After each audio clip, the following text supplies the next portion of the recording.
Have you ever looked around your neighborhood, really looked at it, and wondered if the concrete, the pipes, and the roads could actually be healing the earth? Instead of just, paving over it. Right, exactly. We're so used to thinking of cities as this massive burden on the planet, but what if the very places you live, work, and play were radically reimagined? It's a fascinating question. It really is, and that is the mission of today's deep dive. We are exploring a profound movement in how we build human habitats. We're Yeah. talking about moving beyond simply doing less harm to actually regenerating the planet. Yeah, it's a huge shift. Huge. And to guide us today, we have an absolutely incredible stack of sources. We're looking at visionary 20th century town planning literature, specifically C.A. Doxiadis' incredibly influential concept of ekistics. Right. Plus, we have modern architectural frameworks like the Living Community Challenge and cutting-edge research on things like circular economy villages and ecological wisdom. Welcome. It's great to have you here to walk us through this. Thanks for having me. It really is a remarkable collection of research we have today. And it points to something fundamental, really. Humanity is currently experiencing a profound paradigm shift. For over a century, we've operated with this highly mechanistic industrial view of cities. We treated them like giant engines that consume resources and just pump out waste. Like a machine. Exactly. Yeah. What these sources reveal is a necessary pivot toward an organic, living systems perspective. We are starting to view our built environments not as machines, but as vital, interconnected biomes. Okay, let's unpack this, because the difference between sustainable design and regenerative design is basically the crux of this entire shift. Yes, it is. Now, if you're listening to a deep dive like this, you probably already know that sustainable is starting to feel like an outdated buzzword. I'll bet. Yeah. The sources highlight this crucial distinction, which is that sustainable often just means less bad. And there's this simple analogy in the research that perfectly captures it. The garden analogy. Yes, the garden. Think of a garden. A sustainable garden uses less water and fewer pesticides. It minimizes its damage to the surrounding environment.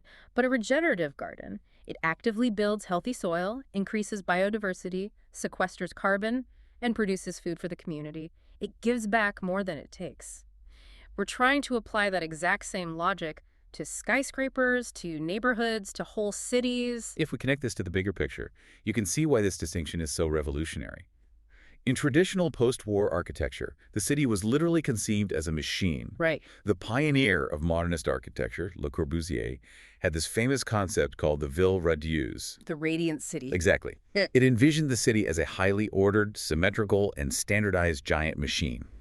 And in that model, humans were seen as completely separate from nature. Nature is something outside the walls. Right. Nature was something out there, a resource to extract or a wildness to tame. Meanwhile, the city was this triumph of human engineering in here. And regenerative architecture demands the exact opposite, right? It demands that buildings act like living organisms. Correct.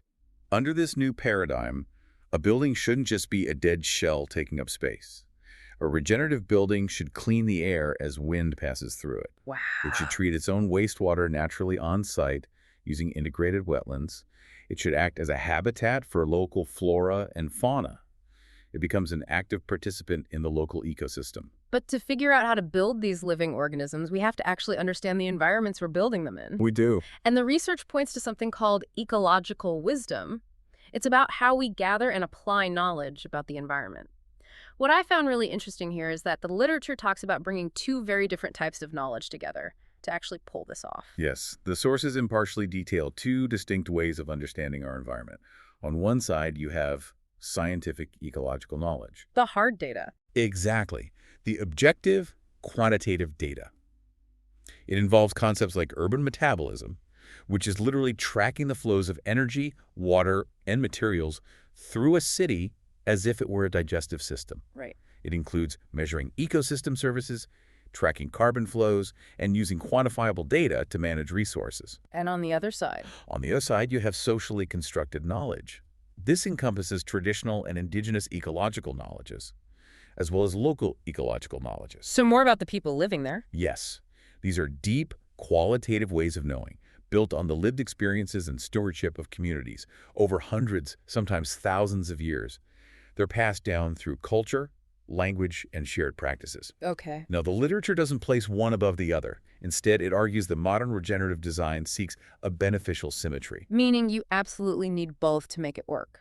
Exactly. You need the precision, scale, and technological modeling of scientific data, but it must be completely intertwined with the deep, localized, generational wisdom of the people who actually belong to that specific place. Because you can't just... You can't just drop a scientifically optimized building into a landscape without understanding the cultural and historical ecology of the site. Which perfectly sets the stage for one of the most fascinating figures in this deep dive.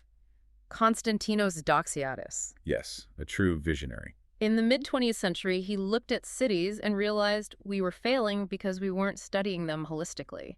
He coined a term for a brand new science. Can you break down what he was proposing? So in 1942, Doxiadis introduced the concept of Ekistics. He defined it as the comprehensive science of human settlements. Ekistics. Right. He argued that town planning at the time was way too narrow, focusing only on architecture or engineering. So Doxiadis broke any human settlement down into 5 basic elements that must all be in harmony. Okay, let's hear them. First, nature, the foundation, the climate, the topography, the soil. Makes sense. Second is anthropos, the individual human, and their psychological and biological needs. Third is society, the collective, the culture, the economy. Right. Fourth is shells, the built environment, the houses, the buildings themselves. And fifth is networks, the roads, the pipes, the communication lines. So his argument was that if any one of those 5 elements is out of balance, the settlement ultimately fails the people living in it. Exactly. If you have great shells and networks, but you ignore nature and anthropos, you get a miserable, polluted, concrete jungle. That is the core of Ekistics. And to manage the sheer complexity of these 5 elements, Doxiadis created what is known as the Ekistic logarithmic scale. Sounds intense. It's basically a mathematical way to categorize human habitats into 15 distinct units based on population and spatial size. Okay. It starts at Unit 1 anthropos, meaning the individual and their immediate personal space. Yeah. Unit 2 is the room, Unit 3 is the dwelling, and it scales all the way up. Right, through the neighborhood and the town. Yes, through the town, the metropolis, the megalopolis, until it reaches the theoretical limit, Unit 15, which he called the Ecumenopolis. The Ecumenopolis. I mean, that sounds like a dystopian planet from a science fiction novel. A globe-spanning city. It really sounds like fiction, but for Doxiadis, it was a serious demographic forecast.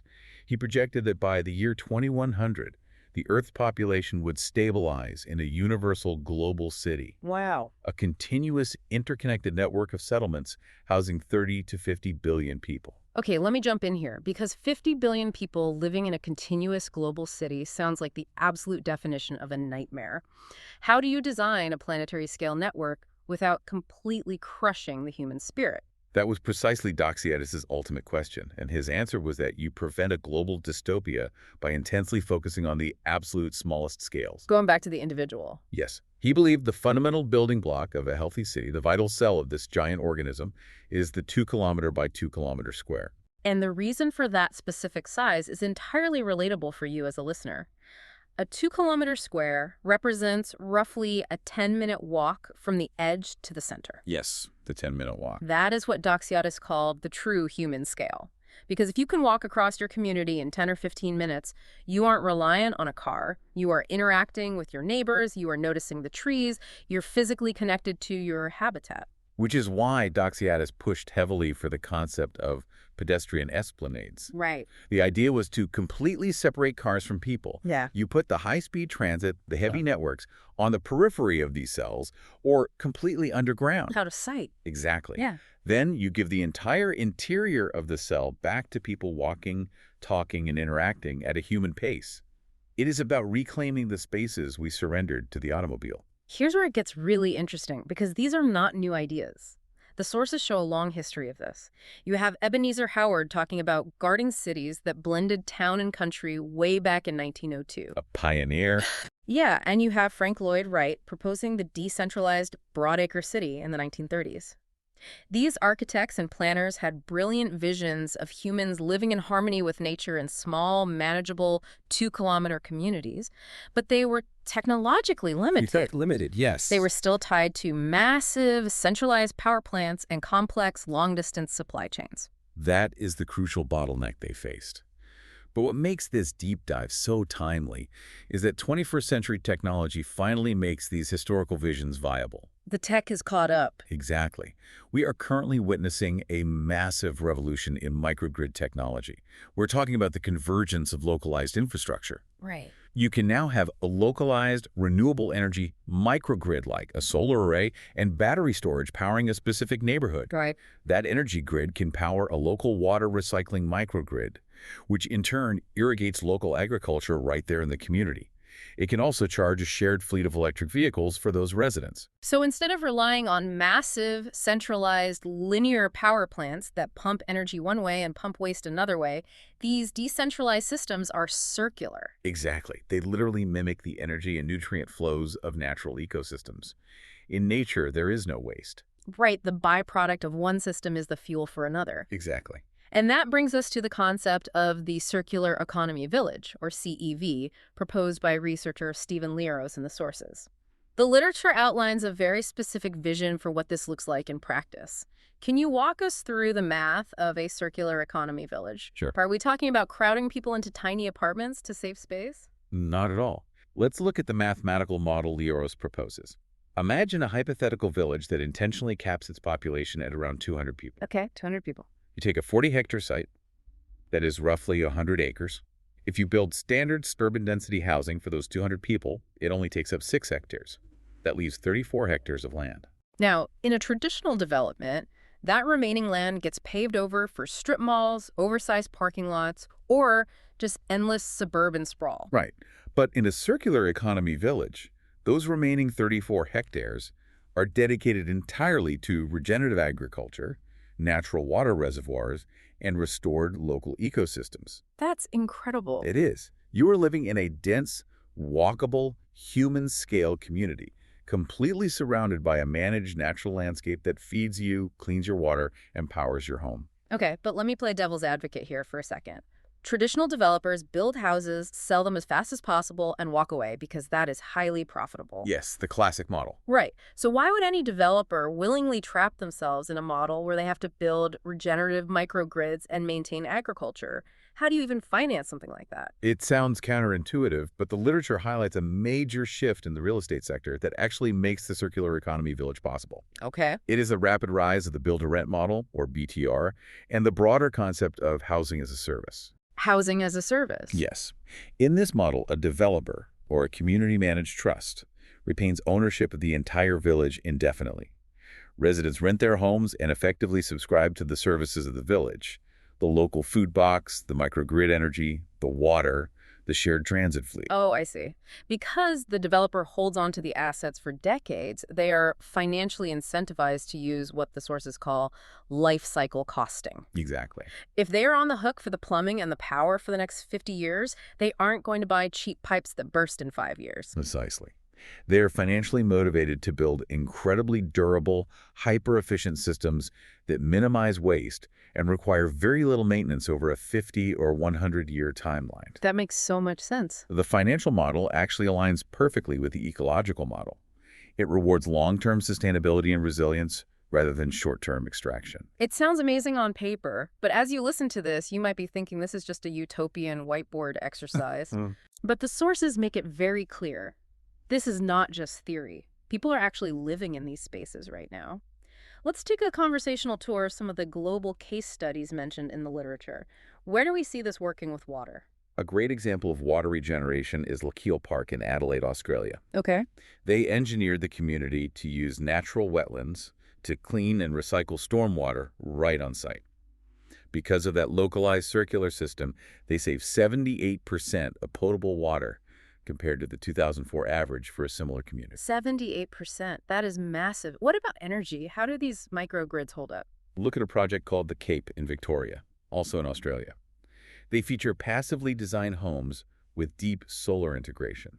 Passive design meaning they use the sun and shade naturally. Right. Because the homes are designed to work with the climate rather than fight it, they draw 88% less electricity from the main grid than a standard home.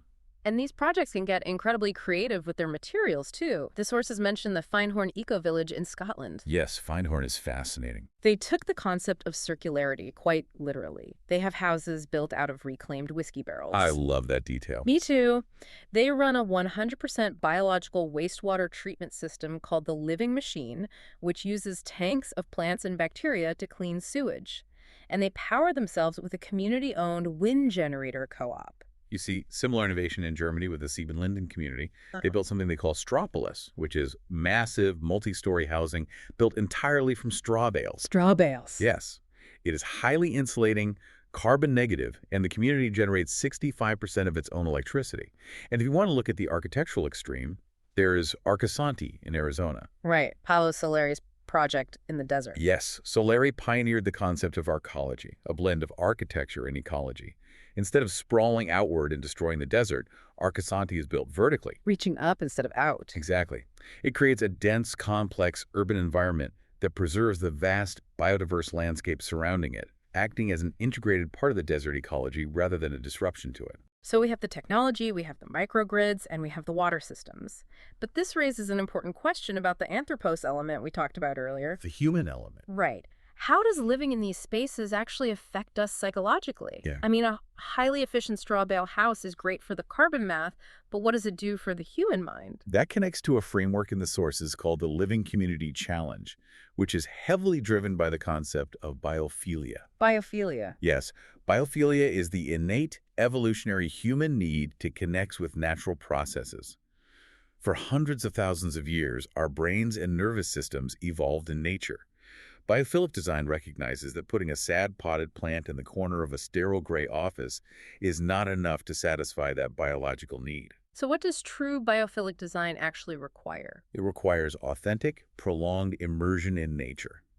It is about designing buildings that inherently incorporate natural daylighting, variable airflow, organic shapes, and direct, unavoidable access to local flora and fauna. It has to be baked into the design. Yes. And the research shows that this prolonged immersion isn't just a nice aesthetic choice. It actively improves human psychological and cognitive well-being. It measurably lowers cortisol and stress levels, increases cognitive focus, and fosters a deep, subconscious sense of belonging to a place. And belonging brings us right back to the social fabric, the society element in Doxiadis' Ekistics. Designing for human connection is just as important as designing for water efficiency. There is a charming, highly specific historical detail from Doxiadis' work in Iraq in the 1950s that I just love. Oh, the Gossip Square. Yes. When his team was designing new neighborhoods in Baghdad, they instituted what they called the Gossip Square. A brilliant concept, really. It really is. These squares were designed for tiny clusters of just 15 families. They were incredibly low budget, just a small paved area, a simple fountain, some shade plants, and a few benches. Very simple. But they served a critical, foundational purpose. They gave people a dedicated, localized place to sit and talk, to watch their kids play together, and to casually connect. The Gossip Square was explicitly designed to help people transition from a close-knit, rural, tribal village life into a modern urban environment without suffering the crushing social alienation that usually comes with moving to the big city. What's fascinating here is the science behind how those squares actually work. The literature explores a concept called space syntax. Space syntax. Yes.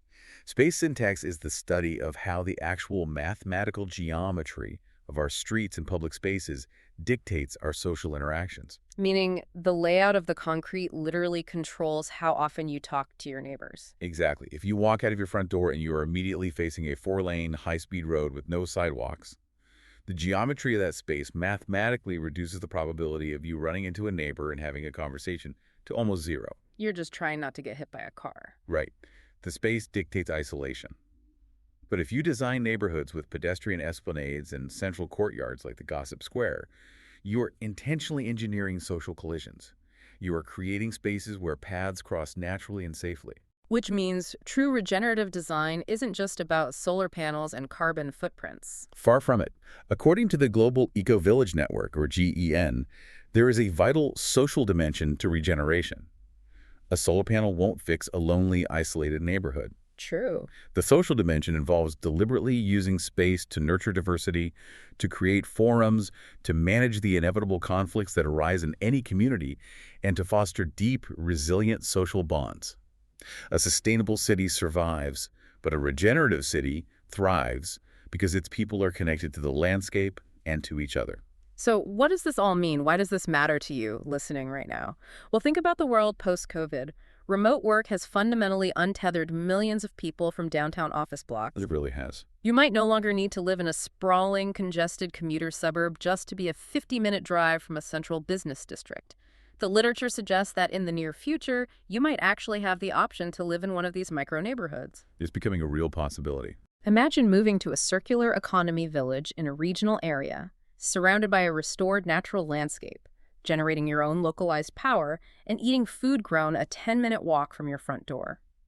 This deep dive is really an invitation to completely rethink your relationship with your habitat. Exactly. Is a chance to rethink how you interact with the water you drink, the energy you use to heat your home, and the neighbors you see every day in your own gossip square.